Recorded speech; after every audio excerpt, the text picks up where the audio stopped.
Welcome to the Mentor Podcast, where the most highly motivated entrepreneurs come to get their weekly dose of financial stability with host Ron LeGrand, as well as other nationally recognized thought leaders who will teach you how to get, grow, and protect your wealth. Well, hello, everybody. Ron here, and welcome back to another edition of the Mentor Podcast, dedicated to helping you make more money and making it faster and keeping more of it and retiring rich. Today, I have a couple of our mentors on the phone today, both of them doing well in life and mentoring with some of our students, and from two different areas of the country, starting with Julie Casto from West Virginia. Hello, Julie. Hi, Ron. How are you? I'm outstanding. And then Joel Sangerman from Chicago, I would imagine, Joel, since I haven't talked to you in a while. Is that correct? Well, your imagination is correct about where I'm from, but I'm living in Las Vegas, Nevada. Okay. So is that where you're calling from today? That is correct. All right. Well, good. We're going to be coming out there to your area about it. April. This is the first time we've done a quick start school in Las Vegas, maybe forever. I don't remember ever doing one there before. So it might be a first for us. So are there still any deals out there for us, Joe? There might be a few, but I have a feeling you might get into more trouble out here than you can handle. Okay, well, you'll protect me. All right, so I'll do my best. Let me start, guys, by a little bit about your background. Julie, I know you live in West Virginia. How long have you been on Planet Ron? Do you remember? We originally started, I believe it was 2003, 4, or 5, somewhere in there. Well, okay. But then we got back in. Yeah, but then we kind of got away from you for a little bit, but we got back and officially have never separated from you since 2013. Okay, well, good. So you effectively came back in 2013. Yes, but, came back to Papa.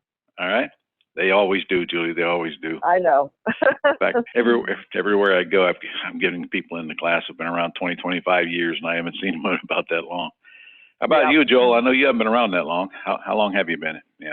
Well, I started with you by 8-track tape, wasn't it? In the early 90s. But, all right. But your job this morning is not to be a wise ass Sangerman. Well, it is true that I go back to the 90s as far as learning from your materials, but as far as us working more closely together, that's probably since the mid 2000s or so. All right. Well, look, you're the guy that actually we worked on that deal in Las Vegas. For those of you who've been to my one-day seminar, might remember the $4 million house that I showed you on the screen. I still use it for an example today. So Joel is the guy that found that deal and put that deal together and worked that deal. And just give him a little bit of information on that thing. Joe, you found it on Craigslist not Craigslist, Zillow for what, $4.6 million, as I recall. Well, actually, it was a yellow letter to absentee owners. Oh, that's the right. Owner of, yeah, okay. Yellow letter, in case you guys are wondering if the high-end houses respond to them. Hey. Yep. So we sent yellow letters out to absentee owners of homes that were high-value homes. And this was someone who relocated to another state. The home had been listed with a realtor, probably a few different realtors, and they didn't get it sold. And he called, and I talked to him about what we could do terms-wise. We couldn't meet the terms that he wanted, but we decided, why don't we just go ahead and write up the deal with what you're willing to do. Let me take it out to the market. Let's see what the market brings. And then if we bring something that's acceptable, well, we can renegotiate and go from there. And they were amenable to that. So that allowed us to get into a deal that, has high profit potential without any risk, without any of our own money, and really just using our resources, our energy and time to locate a buyer, which we did. Mm-hmm. But we wrote it up for $3.9 million, thinking it was worth well over $4 million. And as I recall, with only $195,000 down, which was the exciting part, because we knew we could get a lot more down for that from selling on terms. And the plan was really to go out and get $500,000 or $600,000 down and keep the difference, and then probably just let seller close it with buyer and get out of it, if I remember right. However, then come Murphy. What we didn't know was that there was over 40 houses in Vegas on the market for over $4 million for a couple of years. None of them have sold. So it didn't work out the way we planned, but ultimately it did work out because we couldn't even find a good terms buyer in 90 days and extended it for another 90. And Joel and I coerced the seller into extending it for a third 90, and that's where we found our lease option tenant buyer. We still didn't get what we expected, did we? So we did. Well, we didn't get what we expected. We did all right on it. I think that looking back, hindsight, it might not have been a bad idea to actually hold it, to buy it ourselves and hold it. And the reason being is that the raiders are coming to town here, and there's probably going to be quite a lot of potential buyers for homes of that nature. Well, as I recall, I even might suggested that one time, but my partner at that time was a little afraid of doing that. But we won't go there. That is correct. That's my recollection too. Now, the sad part of it is you and I only made $150,000 on that house, and that is sad, isn't it? That's for sure. It was fun doing it. Yeah, it was fun. Time of my life. Yeah.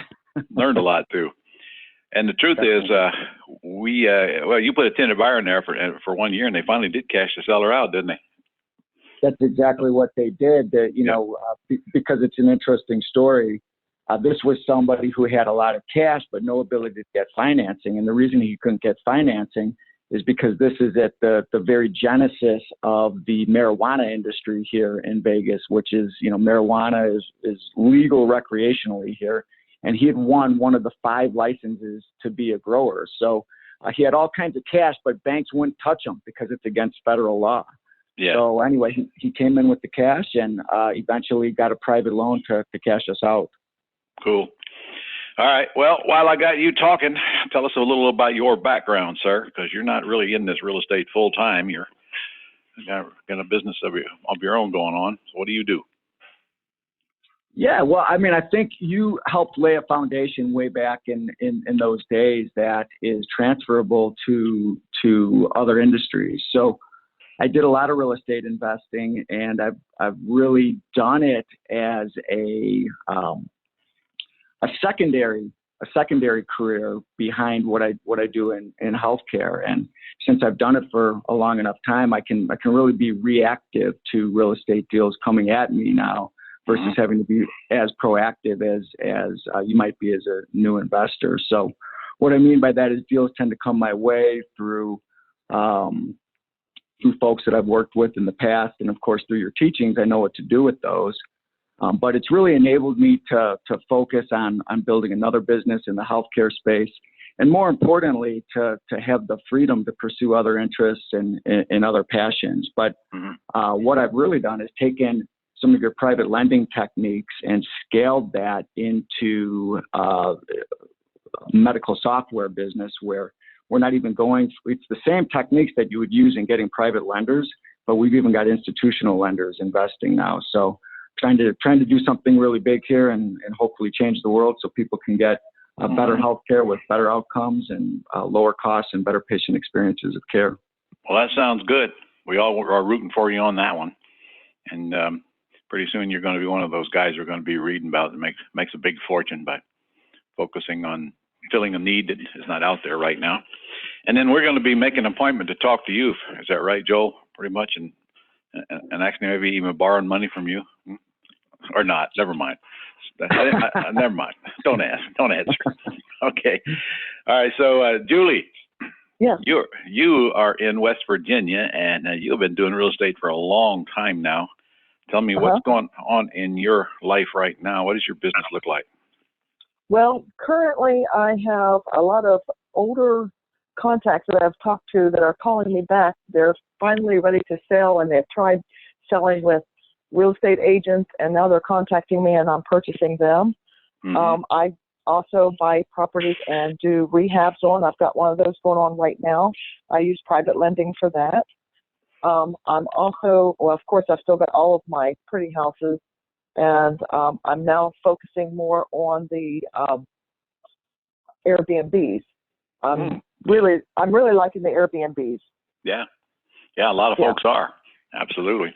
In fact, I'm a big fan of it because it's easy cash flow. You can work from your desk without leaving your town. You can do it anywhere in the country, from anywhere in the country. Exactly. And you don't do anything. Right, and everywhere I go to from here on out, I plan on getting another one. So that way I can have different places to visit all the time. That's a good idea. Yeah, we in fact, we're going to be featuring that at our summit. And everywhere I go, I talk to people that are entering the Airbnb business. So if you're listening to this and you don't know what Airbnb is, it's basically stealing rooms from hotels, and it has nothing to do with vacations. Actually, she's in West Virginia. Who would want to go on vacation? I know, there? exactly. That was my thought too. Yeah, but anywhere there's hotels, you need Airbnbs, unlike vacation rentals. Joel, you ever experimented in Airbnb? No, I haven't, but it's definitely on the horizon. I'm looking forward to learning more about it. Or you're in a city that's really ripe for it in Vegas. I know there's a ton of them out there, but it doesn't matter because there's a ton of demand. Yeah. So anyway, go ahead. Well, I've had properties where folks have called with that idea in mind. Other luxury homes where people have just wanted to rent it for the Super Bowl and offered big money like $20,000, but I had no idea what kind of repair budget I might need after people come out to Vegas to party for the Super Bowl. But I can see it. You get a deposit. Yeah, that's right. Yeah, in this case, you get a big deposit. In fact, what difference does it make if you get $20,000 for a week? They ain't gonna tear it up that bad. Anyway. This is not an Airbnb call, although I think we probably should have one in the not too distant future. Well, wait a minute. What am I saying? We just did.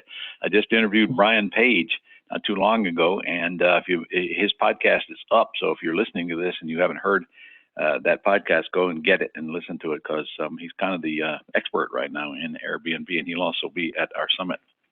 All right, so guys, listen, you are both mentoring students. So let me start with, when you got started, what was your biggest roadblock that you had to overcome to keep moving forward? Who are you asking, Ron? Whichever one speaks first. Okay. My biggest roadblock, obviously, was telephones. Talking to the sellers, talking to the buyers. Mm-hmm. That was a roadblock that I had. I had to overcome the fact that, talking to these people, they don't care if we don't know what we're talking about. They don't know that if we sound professional, we're using our scripts. Mm-hmm. If they need us, they're going to deal with us. And that took me a long time to get that through my head. But when I finally did, it made picking up that phone and making that call so much easier. So you were afraid of what they were going to say because you're not sure how you're going to answer. Yeah, exactly. Mm-hmm. Right. I'm sure you're the only one that's ever had that problem, because none of your students experienced that. Is that correct? No, none of them. No, they all do really well. Yeah, okay. Now, on the other hand, I got to tell you, Mr. Joel over here on the other end, man, was he a talker. He's still a talker.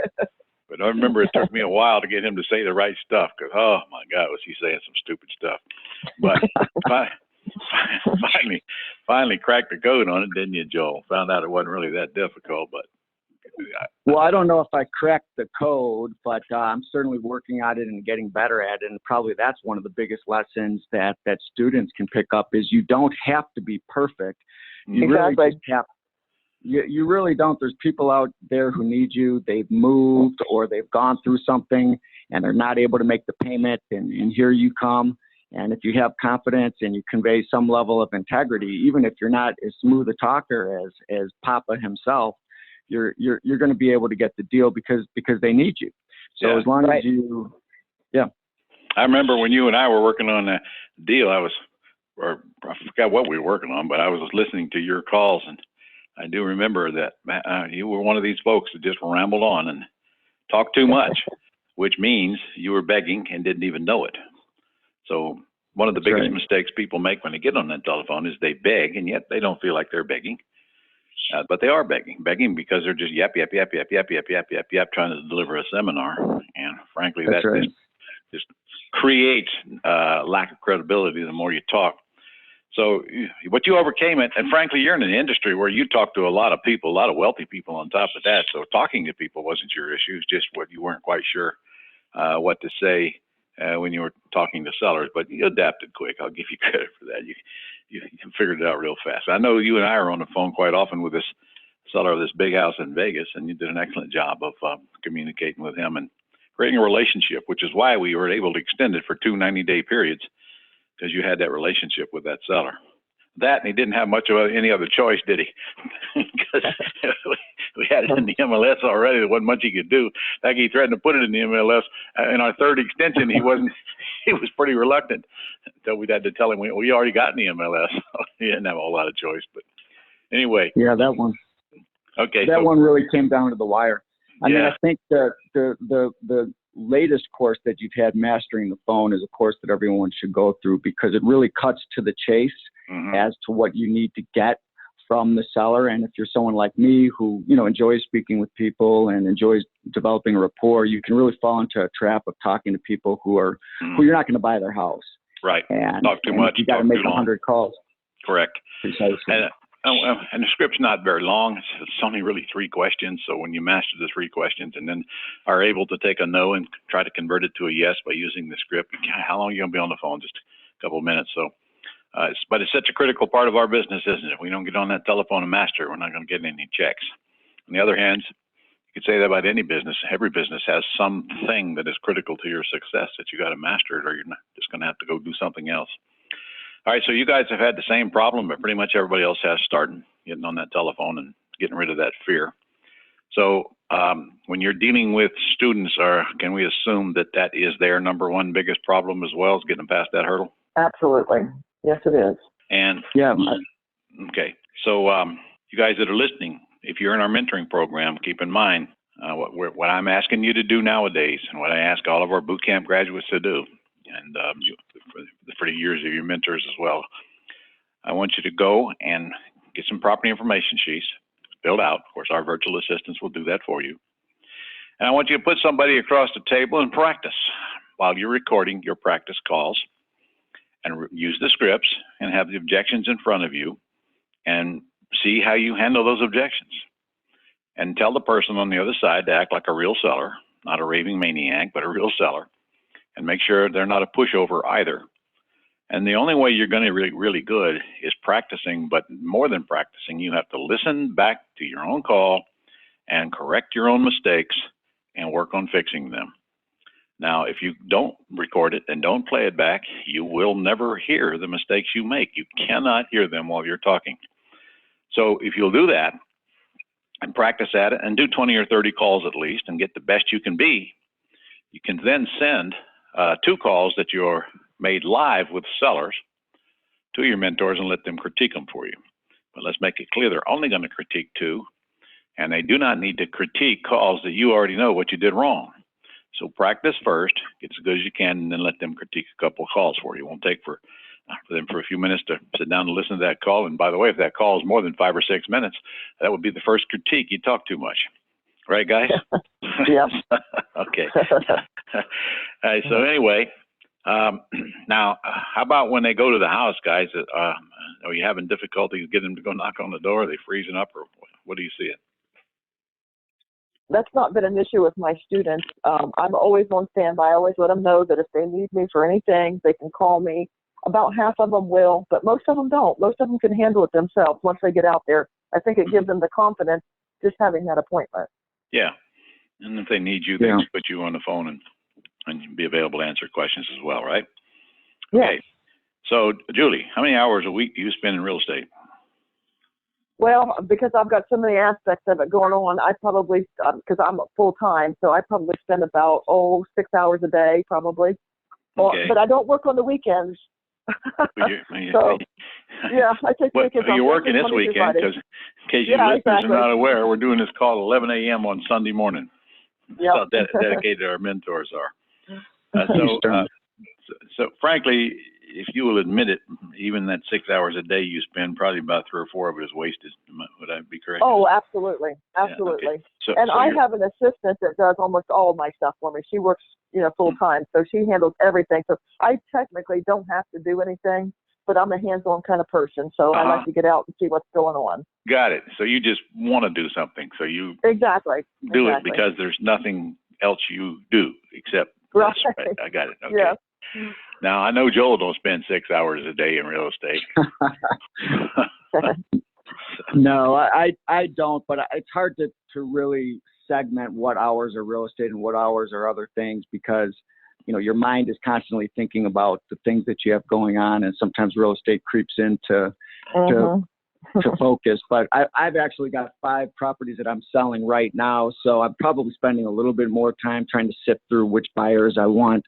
I recently had a situation where a guy this is on a $300,000 house, and the guy brought, he said he had $60,000 in cash, but he didn't want his name attached to this, and he didn't want to fill out all these forms. And it occurred to me real quick that this guy might be some kind of ne'er-do-well. So I ended up taking somebody with $20,000, and I gave this other lease option buyer to someone else. And it's a few months down the road now, and he did come up with $60,000, and he has been paying steadily. So maybe I should have taken him. So I think. The part that I didn't tell you is that the payments were being made from jail, which is what I had expected to happen. But hey, if the payments are getting paid, the payments are getting paid, and criminals got to have a place to live too. There you go. Okay. All right. So now you made me forget you're a guy that kind of focuses more on quality than quantity, aren't you? Well, I'd like to think that. Meaning what? What price ranges are you dealing in right now? Well, I prefer to do the high-end homes only because I've learned that it doesn't take any more work than dealing with the lower-end homes, but the profit is higher because you're dealing with a higher-priced property. And counterintuitively, it appears that speaking with the sellers of the higher-end homes, they immediately understand what we're trying to do, and they just do the math on it. And the math is actually better in our system than it is using the traditional sales method of a realtor. Right. The reason more people don't use our system is simply a matter of trust and paranoia. That's right. Yep. Yes, I get a lot of that. Well, and making the case is true. People with higher end houses are easier to talk to than people with lower end. And as long as they get what they want, they don't really care if you. In fact, I remember our seller telling us, we told him what we were going to do. And we told him he wanted 195 down. We told him we're going to keep everything above that. He said, Ben, I hope you make a lot of money. Okay. That's kind of the attitude we get out of these people. And when you think about it, they're getting full price. They have little or no closing costs, usually none, to pass them on to the buyer. You're taking it as is. And we'll close whenever we can find a buyer, if that's the case. And what they got to lose except a little bit of time waiting on us. And I mean, look, they listed it with a realtor. There's a big old chunk of money. Now, it is true. They can't get their money right now. So anybody we deal with that needs the cash right now, we're not going to be dealing with them. It's that simple. But it's amazing how what are they going to do with it? Yeah, right. Well, get 2% yield? No, they are. Take the money. The money, you mean? Yeah. Well, that's some of them. Some of them want to go buy another house. You know, people want to do a lot. Go buy pot with it or whatever. I don't care. But point is, we're not going to buy a lot of houses because people want their cash now. It's that simple. So it comes down to you deal with the higher price houses. Seeing I know you, it's because you're not afraid to talk to the higher price house owners. And that's largely because you talk to wealthy people all the time. So you're already conditioned for it. So let's be real here for those folks coming into this business that aren't living that lifestyle. It takes them a little bit longer to get acclimated to realize that these people that own these high-end houses are no different than we are. They just have a higher-end house. Doesn't mean they're more intelligent even, really. It just means that whatever they're doing in life, they're creating more revenue. Now, where Julie lives, a high-end house is what, Julie? 60,000? About 100,000 is probably a medium price range. Yeah. But you're close. So, Julie, what price ranges do you deal with?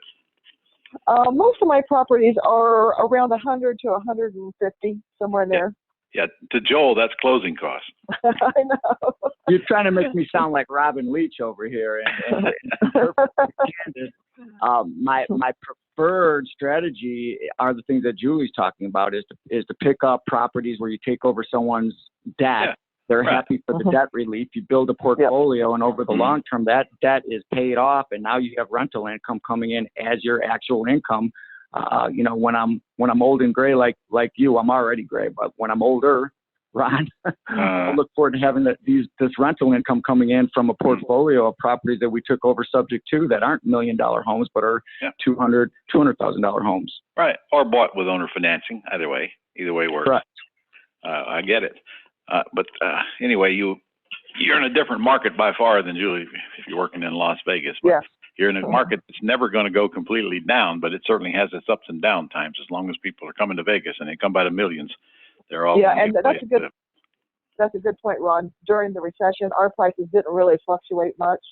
Yeah. Ours stays pretty steady. Unlike Vegas, where they dropped about 40%, as I recall, like they did here in Florida. But rents didn't. Yeah. Rents didn't. Joel, do you see the market slowing there in Vegas yet? I think it's going to slow in April when Quick Start comes. It's probably the one market that none of these strategies will work in. All right, smartass. Now answer the question. Do you see it slowing or not? Well, the way I look at it is it's elastic. If the market slows, then that means we're going to be able to get more houses from sellers because they're having difficulty finding buyers. If the market heats up, then the houses that we have for sale, we're going to get bigger deposits from buyers. So I could literally care less if it's a hot market or a cold market, because either end of the coin is going to be buffered up because of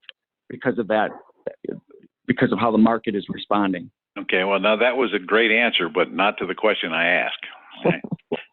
What you just said was we don't care what the market is like, and it is true. Actually, when it slows down, it's easier to get people to sell with terms. That's right. That's right. We're never going to run out of people want to buy with terms. But the question was, do you see it slowing in Vegas, or have you even noticed? Well, realtors are complaining about not having enough listings, so that would indicate that it's a very hot market. But in the very recent past, we are seeing the potential. We are seeing interest rates rise, and I think that can potentially slow the market. The government's printed, trillions of dollars of money, and I think we might be on the verge of, some real problems. So I do predict that we're going to see some slowing. So that's why I have houses for sale. I'd like to get out at the top and then come back in at the bottom. Julie may not have to worry about that as much in West Virginia, but I did see the volatility back in 2008 here. I mean, I had a property that I bought for $600, sold for $800, and then could have picked up at an auction for $200. All within the scope of 1 year. Oh, we see a lot of that after 2008, didn't we? Now, you just made a point that I hadn't even thought of, but frankly, actually, my mindset's exactly the same. I also see a slow market coming. It's already slowing down across the country. Now, frankly, if you take a look around you and you see all the things that are happening right now, there's no question that we're going to have another correction. We always do. Nobody knows when. But nobody knew when prior to 2008, though. Well, a lot of people, it's amazing how many people knew it was coming now. But back then they didn't. Anyway, I just happen to have two houses right now that I vacated recently that I've had rented for years and years and years. And I am literally rehabbing them to cash out of them and sell them because I too believe we're at top of the market. And as you just said, actually, which was very intelligent coming from you, actually surprised. When the market when the market goes way down, we can always go back and buy them back at the bottom again. These two particular houses, I just think the time is right to get them cashed out because I just first of all, I don't renovate houses and put tenants in them, and both of these need renovated. I could at least option them as is, but I just chose to renovate them and cash them out. So it's a decision that we get to make based on what we think is going to happen or other things going on in our life. But in this case, I will always have tenant buyers in houses. I'll never have tenants in houses, just tenant buyers doing their own repairs. But if you actually do have interest in turning some of your assets into cash right now, this would be a great time to sell them while we still got a hot market. There's always been plenty of things we can do with cash, isn't there, guys? Oh, yeah. Plenty to do with cash. So we might even want to think about, even if you weren't thinking about it, is this a time for maybe to sell a few and get some cash in the bank in case things do turn around and you're really prepared for whatever. But like you said, tenant rents do not go down regardless. So if you don't have to cash out of a house, you just wait through the next recession and it'll come back. It always does. Same with the stock market. Right now it kind of sucks, but it's just a cycle. All right, guys. Can you share with me what do you think one of the biggest mistake you made in your real estate business to date? Well, obviously, it's not getting with you quicker. That's my biggest mistake. Okay. But no, I think my biggest mistake is probably we've bought in a couple of properties, and I'm not kidding when I say getting with you sooner, because we actually did have a property foreclosed on us, not foreclosed, but we bought it subject to, and they took it back. And fortunately, we had enough money in the bank in order to be able to go and cash it out. But yeah, if I had to do it again, I would have definitely talked to you and said, hey, what I need to do. You would have told me what to do, and I wouldn't have gotten foreclosed on. So Okay. That's probably my biggest mistake. Why did they foreclose, Julie? Well, what it wasn't a foreclosure. It was they knew that we had bought it subject to, and they called the loan due. Oh, so they actually called one due on you. Yeah, okay, and the reason it happened, a stupid reason, we were doing a rehab on it. The property had been an inherited property that a family member had gotten, and the guy that had owned the property had let a leak in the bathroom cause a major catastrophe and the roof and stuff. And so we had to gut the house. Yeah. Well, it just so happened that the mortgage broker that had got the loan for this guy in the first place lived on the same street. And he drove by and he's seen all this, stuff out in the trailer and seen that there was a rehab going on. So he went and got curious and he checked it and found out that the property had, transferred into our name. We didn't put it into a land trust. Yeah, another one of our big mistakes. And so, we ended up paying the price, but we still ended up getting the rehab done, selling it, still making money off of it. Fortunately, we did have that money in the bank to cover it, so that was our lucky. Yeah, we could have stopped the foreclosure easy. I know, Yeah. and that's my biggest mistake, is not getting that stopped instead of doing that. I hope that's the biggest mistake that you'll ever have in real estate. I do too. That's no biggie. Yeah. How about you, Joel? You got a sad story for me? Yeah, I think the biggest mistake that I've made is a lack of willingness to delegate. And I think I'm over that now. I think your quote of the less I do, the more I make really holds true across the board, particularly in real estate. When I started out, I wanted to be the one to source the leads. I wanted to be the one to qualify the leads. I wanted to be the one to set up the house. I wanted to be the one to do the website. I wanted to be the one to, go to the Office Depot, do everything. And you realize how much time you waste doing that when in today's world, we have people that'll work for a very low amount of money compared to what you can make on one deal to source the leads, to pre-qualify the leads, and to pre-qualify the leads better than I can because they do that script 100 times a day. Yeah. So literally my day does not have to start as a real estate investor, or I don't have to start working on real estate as an investor until I see a stack of yes to terms lead sheets on my desk, which makes the process that much more enjoyable because they're already qualified. I don't have to deal with all the crap and headache that the virtual assistants have to deal with. And when I look at what I can make just working on a stack of sheets, which is really where the production is, relative to what I've paid out in VA services or in marketing, just writing a check, it's tremendous return on investment for delegating. So you learn you make more money working on it than in your business, huh? That's a good way of putting it. I know some really good-looking guy who wrote a book on that called "The Less I Do, the More I Make." So, all right. Well, you know what? That's a lesson that most men learn the hard way, and actually most men never learn it, and women too.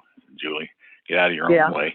Let other people do what they do for such a small price. I get it. Right. It was difficult for me too. Very difficult. Yeah. But I tell you what, once I got my assistant and let her take over, and I was gradual in letting her do things that now she does everything. I don't have to do nothing. If she only knew. So now you just waste 6 hours a day doing everything to do. I got it. Yeah, that's right. All right. All right. Well, listen, you guys, we get great comments from both of you. So if you, about both of you. So if you guys are listening in and you want to know what this mentor thing is all about, and you want to latch on to some really good people who are actually doing what they are going to help you do for 6 months, go to thementorpodcast.com/consult and fill out a little application, and we'll be back with you and to give you all the facts, and then you can decide if you want to enter it or not. That's thementorpodcast.com/consult. If you have not registered for the summit coming up in Nashville in January, shame on you. Get registered right now at RES2019 RES 2019.